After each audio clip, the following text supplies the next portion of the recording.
શાળાઓમાં captain, vice captain, GS, vice GS, શાળા પ્રમુખ, વિવિધ સમિતિઓની, શાળા પંચાયતની વર્ષોથી પરંપરાગત રીતે દરેક શાળાઓમાં ચૂંટણી થતી હોય છે. પરંતુ ભાવનગર શહેરના પડખામાં આવેલા કરદેજ ગામની કન્યા શાળાની જે શાળા પંચાયતની ચૂંટણી થઈ છે એ ખૂબ જ વિશિષ્ટ અને સમગ્ર દેશની શાળાઓને પ્રેરણા મળે તે પ્રકારે આયોજન કરવામાં આવ્યું હતું. ઇલેક્શન કમિશન ઓફ ઇન્ડિયા દ્વારા જેવી રીતે લોકસભા, ધારાસભાની ચૂંટણીઓ થતી હોય છે તેમાં પોલીસના જવાનો ખડે પગે હોય છે, ચૂંટણી અધિકારીઓ હોય છે, બેલેટ ઇસ્યુ થાય છે, ઈવીએમ મશીનમાં વોટિંગ થાય છે અને તેનું કાઉન્ટિંગ પણ જે રીતે થાય છે અદ્દલ એ જ પ્રમાણે કરદેજની કન્યા શાળામાં અંગ્રેજી શિક્ષક રોહિત ચૌહાણ દ્વારા આયોજન કરવામાં આવ્યું હતું. તેમાં શાળાની વિદ્યાર્થિનીઓ જ પોલીસ જવાનના પોશાક સાથે મતદાન બૂથ ઉપર ખડે પગે હાજર હતી. મોબાઈલ એપ દ્વારા ઈવીએમ મશીન મૂકવામાં આવ્યા હતા. વિજેતા જાહેર થાય છે દીકરી બા કૃષ્ણબેન દેસુરભાઈ સાગવાણી છોડવા સાથે ઉમંગને ઉલ્લાસ સાથે 15 દિવસ કે 35 દિવસ ચૂંટણીની તૈયારી કરીએ અને પછી ભવ્યથી ભવ્ય ચૂંટણી કરીએ. ચૂંટણીના સમાચાર કવરેજ કરવા માટે 16 ચેનલો બહાર ગયા વર્ષે લાઈનમાં હોય એવો કરદેજ કન્યા શાળાનું શિક્ષણ જગતનો પહેલું ઉદાહરણ છે કે અમારી દીકરીઓનું હુનર એ છે આજતકના ન્યૂઝ અને બીબીસી ગુજરાતી સુધી અમારી દીકરીઓનું હુનર વિસ્તર્યું છે. એનું પણ કરદેજ કન્યા શાળા પરિવારના શિક્ષક અને આચાર્યને સૌને ખૂબ ગૌરવ છે. એવી પ્રતિભાશાળી દીકરીઓ તમારી સન્મુખ બિરાજમાન છે. એટલે બીએલઓના કાર્યક્રમ પછી તમે જે ચૂંટણી કરો છો એમાંથી પ્રેરણા લઈને અમે અમારી સ્કૂલમાં પણ ચૂંટણી શરૂ કરી હતી. એટલે તમારી જે સ્કૂલમાં રોહિતભાઈ સૌથી પહેલા કે આખા ગુજરાતમાં તો કહેવાય કે આખા ગુજરાતમાં જો સૌપ્રથમ બાળકો માટે ચૂંટણી થતી હોય તો સૌપ્રથમ કરદેજ સ્કૂલમાં થઈ હતી. કે કેવી રીતે આખી ચૂંટણી પ્રક્રિયા બાળકની સામે નિશાન કરીને મત આપે, મત પેટી સીલ કરી તમે બેઠા હતા ત્યારે પોલીસ બંદોબસ્ત સાથે આપણે એને સ્ટ્રોંગ રૂમમાં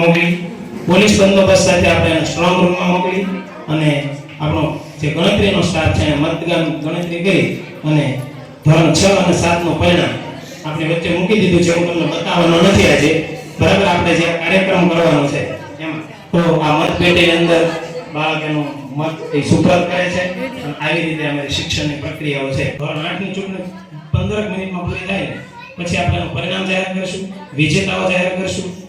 ત્યાર પછી પ્રમુખ, ઉપપ્રમુખ, મહામંત્રી અને મંત્રીની નિમણૂક કરીશું. અબીલ ગુલાલ અને ઢોલ નગારા સાથે આપણે એના માટે લાલ જાજમ પણ પાથરી છે વિજેતા ઉમેદવારો માટે.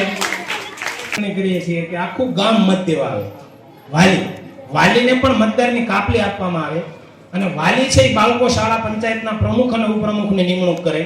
એમાં એના મત પણ વાલીને આપણે એડ કરીએ છીએ અને શાળા પંચાયતની આપણે દર વર્ષે નિમણૂક કરીએ છીએ. તમને નવાઈ લાગવી જોઈએ કે ગયા વખતે વાલીના અમારી 119 દીકરીના 696 વાલીએ મતદાન કર્યું અને શાળા પંચાયતના પ્રમુખને નિમણૂક કરી. બૂથ લેવલ ઓફિસર, ચૂંટણી અધિકારીઓ, પ્રિસાઇડિંગ ઓફિસર એ બધું જ શાળાની દીકરીઓ બની હતી. અને જે રીતે લોકસભા, ધારાસભામાં વોટિંગ થાય છે એ જ પ્રમાણે અહીં શાળાના captain, vice captain, GS, vice જીએસની ચૂંટણી થઈ હતી. તેમાં વાલીઓ પણ જોડાયા હતા.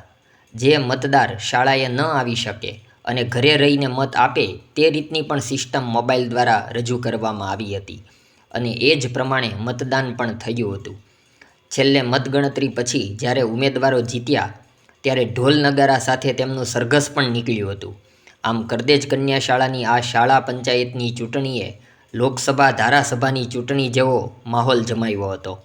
આ પ્રકારે ભાવનગર જિલ્લાની શાળાઓ ઉપરાંત સમગ્ર ગુજરાત અને દેશની શાળાઓમાં પણ આયોજન થઈ શકે તેમ છે.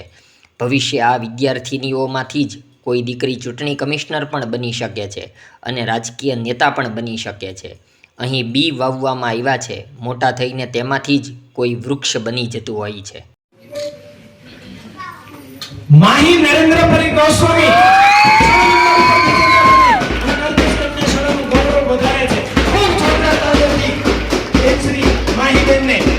જીતીને આવે છે. એનું નામ પાડ્યું છે કૃષ્ણ કૃષ્ણાબેન જગદીશભાઈ ચૌહાણ પોલીસ બેડામાં કામ કરતા જગદંબાને આપણે તાળી પાડો. વિજેતા બની અને કરદેશ કન્યા શાળાનું સોપાન સંભાળવા ઉત્સુક છે દીકરીબાનું નામ ગોતું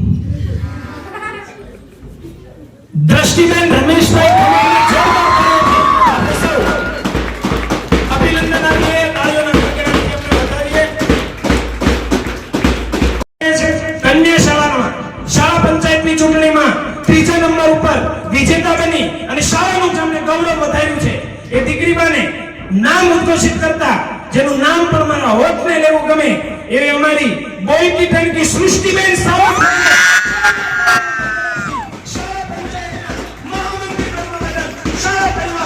શાળામાં 5મા નંબર ઉપર વિજેતા સૌથી વધારે મત મેળવનાર અમારા કરદેજનું ગૌરવ અને જેમના પૂજ્ય પિતાશ્રી તમારા સૌની સાથે જ્ઞાન ગોષ્ઠીનો લાભ આપે છે એવી લાડકી દીકરીબા વૈભવી વિજયભાઈ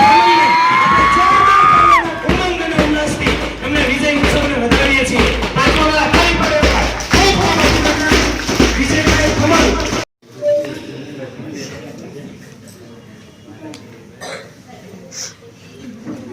ચોથા નંબર ઉપર 22 ઉમેદવારોમાંથી 24 ઉમેદવારોમાંથી ઉપરથી ચોથા નંબર ઉપર જંગી બહુમતીથી વિજય બનાવી માં દીકરીનું નામ છે ક્યાં ગઈ ચડી હા તો દીકરીનું નામ છે પછી કોઈ ગઈ પણ ઉભા તો રહ્યો બેન બંસી જયેશભાઈ ખમણને આપણે સૌ અભિનંદન કરીએ છીએ. એમના વિજયને આપણે સૌ વધાવીએ છીએ.